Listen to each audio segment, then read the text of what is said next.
जिल्ले इलाही, जमहूरियत जो है वो नफरत और ठसक से नहीं चलती है, अकड़ से नहीं चलती है, उसमें सबकी हिस्सेदारी जरूरी है। कल देश के माइनॉरिटी मिनिस्टर ने लोकसभा में खड़े होकर एक शेर सुनाया था कि मुझसे कोई बदगुमान न हो, तो मैं उन्हें एक शेर सुनाना चाहता हूं कि मैं आज जद पे हूं तो इतना खुशगुमान न हो, मैं आज जद पे हूं तो इतना खुशगुमान न हो, चराग सबके बुझेंगे हवा किसी की नहीं। में दबदबा हो आंधियों का तो फिर अंजाम जुल्मत के सिवा कुछ भी नहीं होगा। यह दुनिया नफरतों के आखिरी स्टेज पर है, इलाज इसका मोहब्बत के सिवा कुछ भी नहीं होगा। मैं भावुक हूं, मेरी पलकें गीली हैं। अगर देश की एक बहुत बड़ी आबादी को लगता है कि आप उसका भला करने के लिए नहीं बल्कि उनकी इबादतगाहों, उनकी कब्रिस्तानों, उनकी खानकाहों को बर्बाद करने का बिल ला रहे हैं, तो फिर आप अगर समझाने में नाकामयाब रहे हैं तो यह आपकी नाकामयाबी है। यह सरकार रात के 3 बजे तक पूरे देश को जगा करके संसद में अपने ही नागरिकों को नीचा दिखाने के लिए वक्फ बिल ला रही थी, तो उधर रात के 1:30 बजे अमेरिका हम पर 26% टैरिफ लगा रहा था। नीतीश कुमार जी हो, चंद्रबाबू नायडू जी हो, चिराग पासवान जी हो, जयंत चौधरी जी हो, देवे गौड़ा जी हो, जीतन राम मांझी जी हो, सबको समझना पड़ेगा कि जब जंगल में आग लगती है तो न वो बरगद बचते हैं जो हवा को आंधी में तब्दील करते हैं, न वो बांस बचते हैं जो आपसी रगड़ से चिंगारी पैदा करते हैं। किसानों के खिलाफ भी कानून लाए गए थे। जिस तरह आज वक्फ के फायदे गिनाए जा रहे हैं, उसी तरह से किसानों को भी कृषि कानूनों के फायदे गिनाए गए थे। लोगों के नेता यह कह रहे हैं कि यह बिल मुस्लिम महिलाओं को उनका हक दिलाएगा। धन्यवाद मोदी जी, क्या बढ़िया सौगातें मोदी दे रहे हैं आप। पहले हमें गुजराते मोदी दिया, आप सौगातें मोदी दे रहे हैं। मैं इस सदन में अलग ऐलान यह कहता हूं कि जब भी इस देश की जमीन को लहू की जरूरत होगी, आपसे 2 कदम आगे इमरान खड़ा मिलेगा, यह मैं आपसे यकीन दिलाते हुए कह रहा हूं। सभापति महोदय, मैं सरकार से कहना चाहता हूं, हमसे हमारी इबादत गाहें तो मत छीनिए ना, हमारे घरों पे बुलडोजर तो मत चलाइए ना, हमारी कब्रों में तो हमें सुकून से सोने दीजिए ना। सभापति महोदय, हम ही को कातिल कहेगी दुनिया, हमारा ही कत्लेआम होगा, हम ही कुएं खोदते फिरेंगे, हम ही पे पानी हराम होगा। सभापति महोदय, सन 1947 में दिल्ली की जामा मस्जिद की तारीखी सीढ़ियों पर खड़े होकर के भारत रत्न मौलाना अबुल कलाम आजाद साहब ने कहा था कि मुसलमानों कहां जा रहे हो, यह है तुम्हारा मुल्क, यहां तुम्हारे आबाओ अजदाद की कब्रें हैं। उस वक्त मौलाना आजाद की ये सदाएं सुन करके लोगों ने अपने सरों की गठरियां उतार करके रख दी थी। आज उसी दिल्ली में मौजूद देश की संसद में एक बिल आया है जो हमसे उसी जामा मस्जिद की सीढ़ियों के सबूत मांगेगा, जो उन्हीं सीढ़ियों के पास अपनी कब्र में सोए हुए मौलाना आजाद को फिर से कब्र से सदा देनी पड़ेगी कि ये जो कब्र है वो मेरी कब्र है, ये किसी सरकार की जागीर नहीं है। सभापति महोदय, मैं जहां खड़ा हूं इसी संसद भवन के सामने सड़क के उस पार अपनी कब्र में सोए हुए भारत के पूर्व राष्ट्रपति फखरुद्दीन अली अहमद की कब्र है। शायद अब उस कब्र से भी सदाएं आए कि यह कब्र मेरी कब्र है, यह सरकार की जागीर नहीं है। सभापति महोदय, मैं वक्फ कानूनों में किए जा रहे संविधान विरोधी बदलावों के खिलाफ बोलने के लिए खड़ा हुआ हूं। संविधान का आर्टिकल 14 हो, 29 हो, 30 हो, चीख चीख कर कहता है कि देश में सब बराबर के हकदार।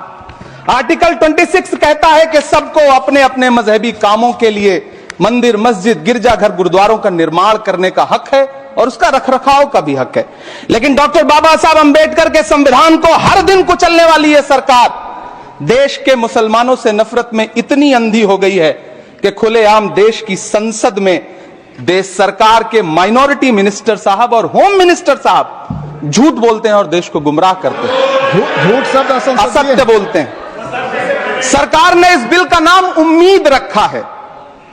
मंत्री जी कल से इसे देश के मुसलमानों के लिए नई उम्मीद बता रहे हैं। नहीं मंत्री जी, न तो यह बिल मुसलमानों के लिए नई उम्मीद है और न ही उम्मीद की नई किरण।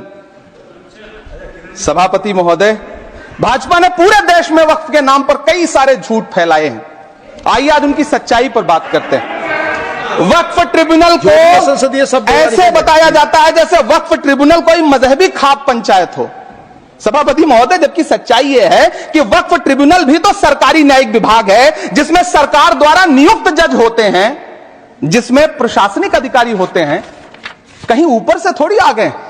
सभापति महोदय, देश के गृह मंत्री जी ने इसी सदन में कहा कि वक्फ ट्रिब्यूनल के फैसले के खिलाफ कोई कोर्ट नहीं जा सकता, जबकि सच यह है कि वक्फ एक्ट 1995 की धारा 83(9) के तहत हाई कोर्ट वक्फ ट्रिब्यूनल के फैसले की न सिर्फ समीक्षा कर सकता है बल्कि उसे बदल भी सकता है। सच तो यह है कि वक्फ बोर्ड खुद अपनी जमीनों के लिए कई सारी कोर्ट में मुकदमे लड़ रहा है। सभापति महोदय, दिल्ली की जिन 123 संपत्तियों को लेकर कल माइनॉरिटी मिनिस्टर, होम मिनिस्टर साहब और अभी आदरणीय नेता सदन बात कर रहे थे, आइए उनकी सच्चाइयों पे भी बात करते हैं।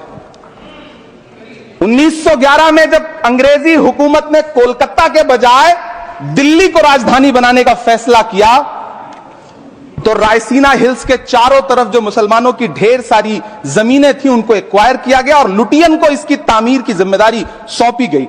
सेंट्रल विस्टा की तरह लुटियन जोन का मेगा प्लान तैयार हुआ, लेकिन उस वक्त के मुसलमानों ने उस वक्त की अंग्रेजी हुकूमत से अपनी इबादत गाहों को बचाने के लिए लड़ाई लड़ी। मामला ब्रिटिश गवर्नमेंट तक पहुंचा। तब यह तय हुआ कि वो जो धार्मिक स्थल हैं उन्हें जस का तस रहने दिया जाएगा। इंडिया गेट के बगल वाली मस्जिद हो, जाब्तागंज, सुनहरी बाग मस्जिद हो, पार्लियामेंट रोड वाली मस्जिद हो, ऐसी 123 संपत्तियों के मैनेजमेंट के लिए 1913 में मुसलमान वक्फ वैलिडेशन एक्ट बना और उसके बाद एक नया शहर बसाया गया जिसे लुटियंस जोन का नाम दिया गया। फिर 1943-45 के बीच एक और समझौता हुआ आजादी से पहले, उसके तहत काफी सारी वक्फ जायदादों को सुन्नी मजलिस औकाफ बनाकर उसके अंडर किया गया ताकि उसकी देखरेख की जा सके। गृह मंत्री जी 2 दिन से सदन में जो बात कह रहे हैं वो दरअसल 123 संपत्तियां उसी सुन्नी मजलिस औकाफ के तहत आती है। सभापति महोदय, आजाद भारत आजाद हुआ। आजादी के बाद भारत में 1954 में वक्फ एक्ट लागू हुआ, जिसकी धारा 9 के तहत 1964 में केंद्रीय वक्फ काउंसिल का गठन हुआ। दिल्ली की वही 123 प्रॉपर्टीज को 1970 में सर्वे गजट करके गजट नोटिफाई किया गया। इसके निपटारे के लिए पूर्व प्रधानमंत्री इंदिरा जी के द्वारा 1974 में एक बर्नी कमेटी बनाई गई। बर्नी कमेटी ने 1976 में इन 123 संपत्तियों को दिल्ली वक्फ बोर्ड की संपत्ति होने की रिपोर्ट सौंपी। उस रिपोर्ट के आधार पर 1984 में कांग्रेस सरकार ने उन 123 प्रॉपर्टीज को दिल्ली वक्फ बोर्ड को सौंपने का फैसला किया, जिसके खिलाफ विश्व हिंदू परिषद कोर्ट गई। मामला 2011 तक पेंडिंग रहा। फिर 2011 में कोर्ट ने सरकार को आदेशित किया कि इसका निपटारा करो। तब 2013 में तत्कालीन यूपीए सरकार ने दिल्ली की उन्हीं 123 जायदादों को बर्नी कमेटी की सिफारिशों के मुताबिक वक्फ बोर्ड के हवाले किया। यही वो प्रॉपर्टीज हैं जिनके नाम से गृहमंत्री जी कल से कांग्रेस को कोस रहे हैं। फिर आई 2014 में भाजपा की सरकार, जो तब से इन जमीनों को हड़पने की साजिश कर रही है। जिस बिल को मुसलमानों के हुकूक की हिफाजत करने वाला बिल बताया जा रहा है, उसी को पेश करने के लिए और उस पर बात करने के लिए लोकसभा में भाजपा सरकार के पास एक भी मुस्लिम सांसद नहीं है। जिस वक्त, मैं लोकसभा कह रहा हूं, सुना करिए, जिस वक्फ बिल को मुस्लिम महिलाओं को हक दिलाने वाला बताया जा रहा है, उसे संसद में पेश करने वाली पार्टी के पास न तो राज्यसभा में, न लोकसभा में, न देश की किसी विधानसभा में एक भी मुस्लिम महिला सदस्य नहीं। कल किरण रिजिजू जी कह रहे थे कि रेलवे की जमीनें देश की जमीनें हैं, डिफेंस की जमीनें देश की जमीनें हैं। हां मंत्री जी, हैं, बिल्कुल हैं।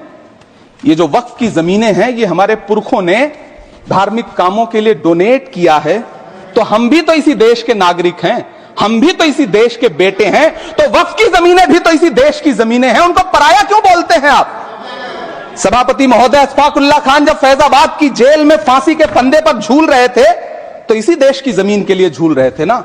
सभापति महोदय, अंडमान की जेल में काला पानी की सजा काटकर अपनी जान देने वाले मौलाना फजले हक खैराबादी हो या शेर खान अफरीदी हो, वो भी तो इसी जमीन के लिए अपनी जान दे रहे थे ना। सभापति महोदय, पाकिस्तान के खिलाफ लड़ते हुए अपनी जान देने वाले महावीर चक्र विजेता ब्रिगेडियर उस्मान हो या पाकिस्तान के पैटर्न टैंक उड़ाने वाला परमवीर चक्र विजेता वीर अब्दुल हमीद हो, वो भी तो इसी जमीन के लिए अपनी जान दे रहा था ना। और मंत्री जी, मैं इस सदन में अलल ऐलान ये कहता हूं कि जब भी इस देश की जमीन को लहू की जरूरत होगी, आपसे 2 कदम आगे इमरान खड़ा मिलेगा, ये मैं आपसे यकीन दिलाते हुए कह रहा हूं। सभापति महोदय, मैं सरकार से कहना चाहता हूं, हमसे हमारी इबादत गाहें तो मत छीनिए ना, हमारे घरों पे बुलडोजर तो मत चलाइए ना, हमारी कब्रों में तो हमें सुकून से सोने दीजिए ना। सभापति महोदय, माइनॉरिटी मिनिस्ट्री का बजट कट करके, मुस्लिम बच्चों की स्कॉलरशिप बंद करके अब सरकार कह रही है कि हम वक्फ की आमदनी से गरीब मुसलमानों का भला करेंगे। गुजरात की बेटी बिल्किस के बलात्कारियों की रिहाई के बाद उन्हें माला पहनाने वाली लोगों के नेता ये कह रहे हैं कि यह बिल मुस्लिम महिलाओं को उनका हक दिलाएगा। धन्यवाद मोदी जी, क्या बढ़िया सौगातें मोदी दे रहे हैं आप। पहले हमें गुजराते मोदी दिया, आप सौगाते मोदी दे रहे हैं। लेकिन यह सरकार इतना याद रखे कि इसी ठसक के साथ देश की संसद में सीए का कानून भी लाया गया था और कहा गया था बड़े बड़े भाषण देकर के कि पड़ोसी देशों से हिंदू भाइयों को ला करके यहां नागरिकता दी जाएगी। लेकिन मैं आपके संज्ञान में लाता हूं सर कि पिछले इतने दिनों में इनसे नागरिकता लेने के लिए 2000 व्यक्ति भी नहीं आए, जबकि इसके उलट इन्हीं की सरकार में पिछले 10 साल में 15 लाख से ज्यादा भारतीयों ने भारत की नागरिकता छोड़ करके दूसरे देश में जाकर के बस गए। यह हुआ उस कानून का अंजाम।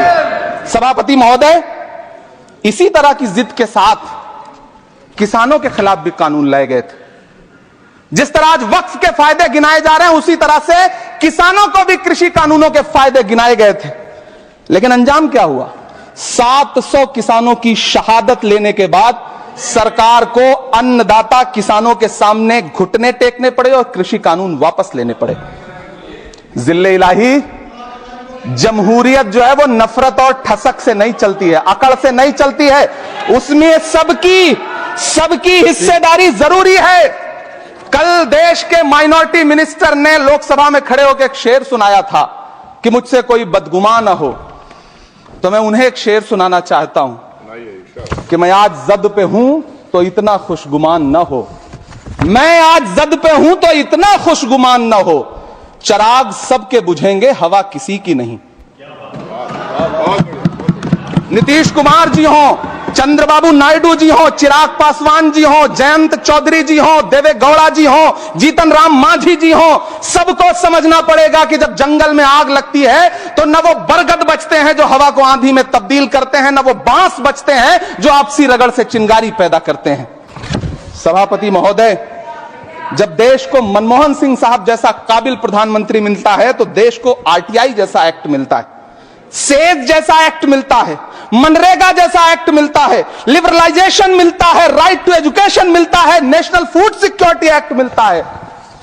लेकिन जब देश को सौगातें मोदी मिलती है तो क्या मिलता है? सीए मिलता है, फॉर्म्स लॉ मिलता है, आर्टिकल 370 मिलता है, इलेक्टोरल बॉन्ड जैसा एक्ट मिलता है और वक्फ अमेंडमेंट एक्ट जैसे बिल देश को मिलते हैं। मुझे तो अपने हमवतन भाइयों से पूछना है कि आपको अपने बच्चों की तरक्की, खुशहाली और नौकरी की दरकार है या फिर मुसलमानों की दान की गई जमीनों को लूटकर धन्ना सेठों को देने की साजिश करने वाले कानून की? सभापति महोदय, यह सरकार रात के 3 बजे तक पूरे देश को जगा करके संसद में अपने ही नागरिकों को नीचा दिखाने के लिए वक्फ बिल ला रही थी, तो उधर रात के 1:30 बजे अमेरिका हम पर 26% टैरिफ लगा रहा था। सरकार की प्राथमिकताएं देश को पता। सभापति महोदय, मैं बहुत भावुक हूं आज और मुझे अच्छा लगा कि आदरणीय नेता सदन जगत प्रकाश नड्डा जी ने बहुत अच्छी बातें भी की, मन से बातें की। क्योंकि उनके नाम में प्रकाश जुड़ा है तो मैं उनमें हमेशा एक रोशनी की किरण देखता हूं। मैं उनके सामने बहुत अदब से यह बात कहना चाहता हूं कि चिरागों के सफर में दबदबा हो आंधियों का तो फिर अंजाम जुल्मत के सिवा कुछ भी नहीं होगा। यह दुनिया नफरतों के आखिरी स्टेज पर है, इलाज इसका मोहब्बत के सिवा कुछ भी नहीं होगा। मैं भावुक हूं, मेरी पलकें गीली हैं। अगर देश की एक बहुत बड़ी आबादी को लगता है कि आप उसका भला करने के लिए नहीं बल्कि उनकी इबादत गाहों, उनकी कब्रिस्तानों, उनकी खानकाहों को बर्बाद करने का बिल ला रहे हैं। तो फिर आप अगर समझाने में नाकामयाब रहे हैं तो यह आपकी नाकामयाबी है। पहले समझाइए, उसके बाद कोई बिल लेकर के आइए, तब शायद हम आपका इतनी पुरजोर तरीके से विरोध ना करें। लेकिन सभापति महोदय, मैं अंत में सिर्फ इतना कहना चाहता हूं कि इस बिल में जो भी पॉइंट्स दिए गए हैं, बॉम्सी पोर्टल देख लीजिए, सरकार का झूठ आपको पकड़ में आ जाएगा। हम डरे नहीं हैं, हम सिर्फ सरकार से अपील कर रहे हैं कि हमें अपना समझिए। हम आपके अपने हैं, इस देश के नागरिक हैं और आप ताकत में हैं। संख्या बल के आधार पर बिल हो सकता है आप पास करा ले, लेकिन आपको यह बात समझनी पड़ेगी कि हम तो वो तारीख हैं, जहनों में रहना है जिसे, कागजी पुर्जे नहीं जो फाड़ डाले जाएंगे। जिस जमीन पर मैं खड़ा हूं यह मेरी पहचान है। आप आंधी हैं तो क्या मुझको उड़ा ले जाएंगे? आपको यह बात समझनी पड़ेगी। आपको अगर इतना विपक्ष की तरफ से पहले जेपीसी में इतने सारे पॉइंट्स आए और उसके बाद कल से लोकसभा में और राज्यसभा में सुझाव आप सुनने को तैयार नहीं है, लोगों की शंका को दूर करने के बारे में आप बिल्कुल सोच नहीं रहे, बस आप कह रहे हैं यह बिल उम्मीद की नई किरण है। नहीं साहब, इसे भले किरण जी लेके आए हैं, लेकिन यह उम्मीद की नहीं बल्कि नाउम्मीदी की किरण है। और इस देश की एक बहुत बड़ी आबादी इस बात से खदशे में है, शक में है कि आप सीधे उनकी जमीनों को लूट करके धन्ना सेठों को बेचना चाहते हैं। मेरी अब भी आपसे अपील है कि इस बिल को वापस लीजिए। यह बिल कहीं से आपके अपने नागरिकों के लिए अच्छा नहीं है। यह बिल सिर्फ इस देश के मुसलमानों को नीचा दिखाने का और अपने एक ऐसे मतदाता वर्ग को खुश करने का बिल है जिनको इस बिल के पास हो जाने से कुछ मिलेगा भी नहीं, लेकिन आप एक नैरेटिव देना चाहते हैं, एक मैसेज देना चाहते हैं। मेरी आपसे अपील है कि कृपया ये जो सबका साथ सबका विकास का नारा है, इस नारे को रत्ती भर तो चरित्रार्थ कर दीजिए। बहुत बहुत धन्यवाद। दोस्तों, ताजा तरीन खबर देखने के लिए चैनल को सब्सक्राइब करें। सब्सक्राइब करने के बाद बेल आइकन दबाना न भूलेंगे। जैसे बेल आइकन दबा देंगे चैनल सब्सक्राइब हो जाएगा। जैसे नया वीडियो डालूंगा नोटिफिकेशन सबसे पहले आपको मिलेगा। जब तक के लिए जय हिंद।